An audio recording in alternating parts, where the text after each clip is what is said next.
Lodge of motion. सगळ्यात अगोदर आपण मोशनची डेफिनेशन करतोय. मोशनची डेफिनेशन काय सांगते? डेफिनेशन कशी करणार आपण? डेफिनेशन पहा. Change in the position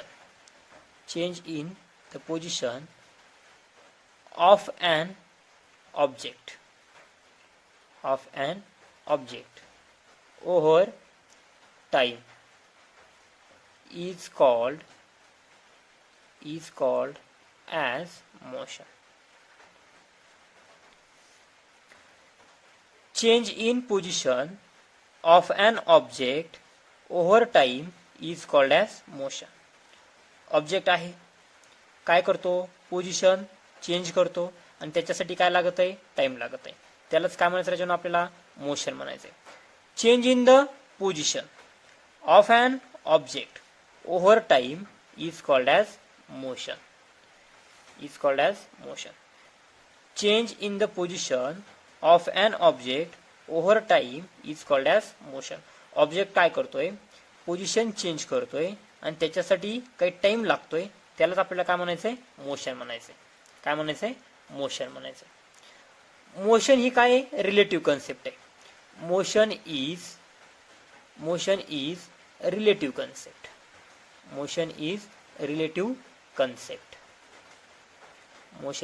relative concept. चला पुढे नेक्स्ट दोन टर्म आपण परत डिस्कस करत आहे. Displacement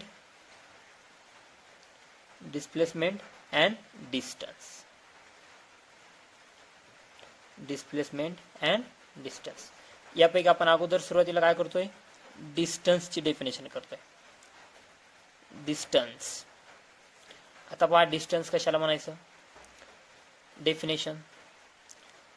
the length of actual path. The length of actual path traveled by an object in motion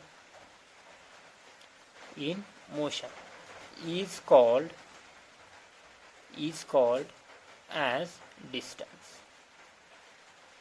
as distance.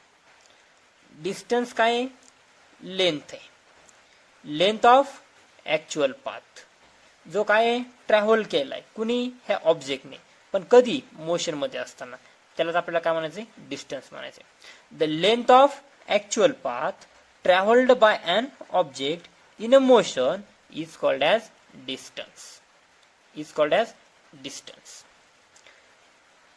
दोन टर्म सोबत आपण डिस्कस करतोय. Displacement and distance. त्याच्यापैकी आपण सगळ्यात अगोदर डेफिनेशन कोणाची केली?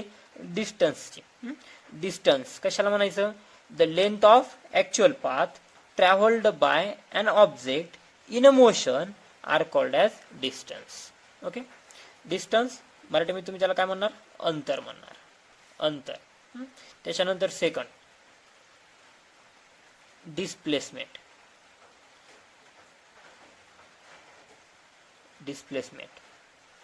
विस्थापन.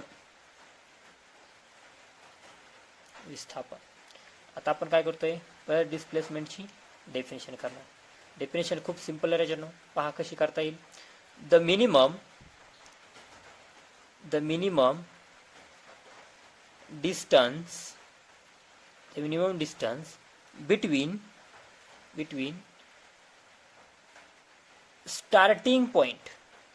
between starting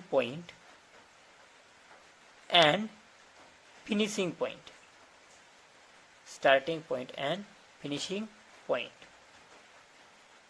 Is called as displacement.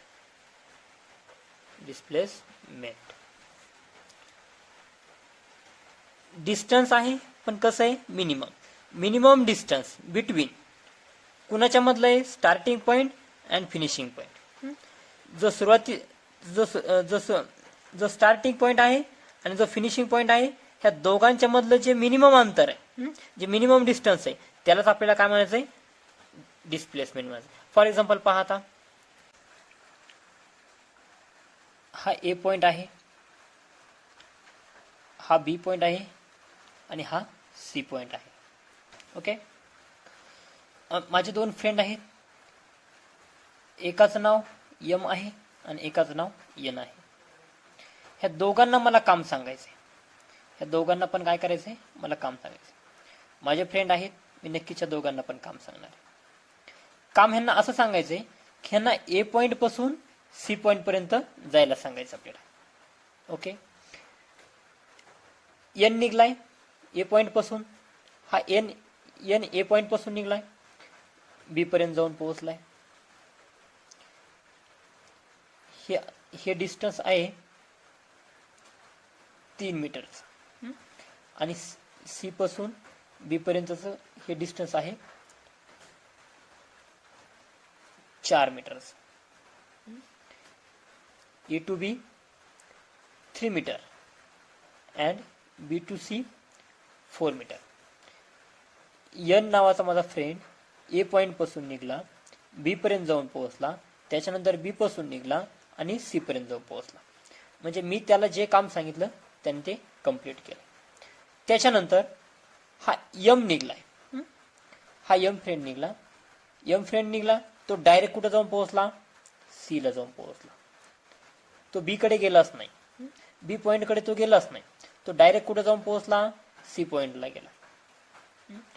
M आणि एन हे दोन्हीचे दोन्ही पण इथे जाऊन पोहोचले, दोन्हीचे दोन्ही इथे जाऊन पोहोचले. फक्त काय झालं राजांनो, एन ह्या पाथने गेला, एन ह्या रूटने गेला, असा ए कडून बी कडे, बी कडून सी कडे, आणि यम ने काय केलं, डायरेक्ट सी गाठला. हे डिस्टन्स आहे 5 मीटर्स, हे डिस्टन्स आहे 5 मीटर्स. आपल्याला काय सांगायचंय, डिस्टन्स आणि डिस्प्लेसमेंट कशाला म्हणायचं हे आपल्याला हे एक्झाम्पल वरून सांगायचं.